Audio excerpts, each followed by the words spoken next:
Arcadia, une entreprise de BTP prospère, noyautée par la scientologie. C'est en tout cas ce qu'affirment ces 3 anciens salariés. Ils ont fait appel à un avocat et porté plainte. En quelques années, ils ont vu leur société tomber sous le joug de la secte. Brimades, vexations, l'équipe de commerciaux a dû se soumettre à une série d'exercices bien connus des scientologues. C'est s'envoyer des insultes pour essayer justement de déstabiliser la personne en face.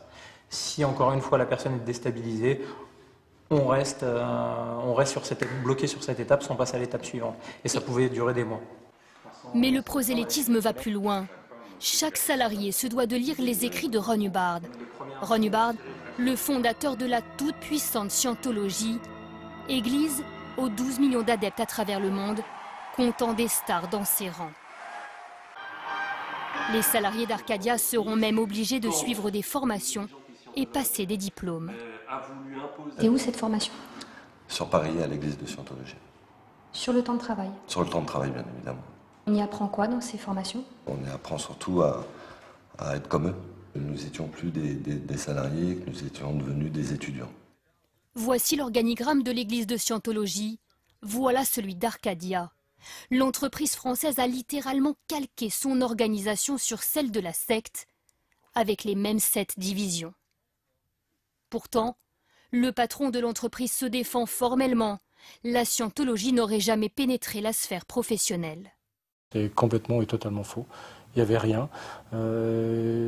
Non, la scientologie n'a rien à voir avec ça. Ce sont des convictions qui me sont propres. Tout le monde sait que je suis scientologue ici, mais voilà, c'est tout, ça s'arrête là.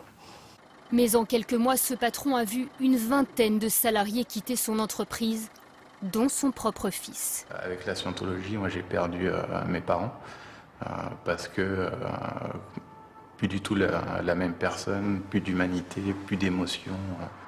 La justice prend cette affaire très au sérieux. Une enquête pour harcèlement et abus de faiblesse a été ouverte.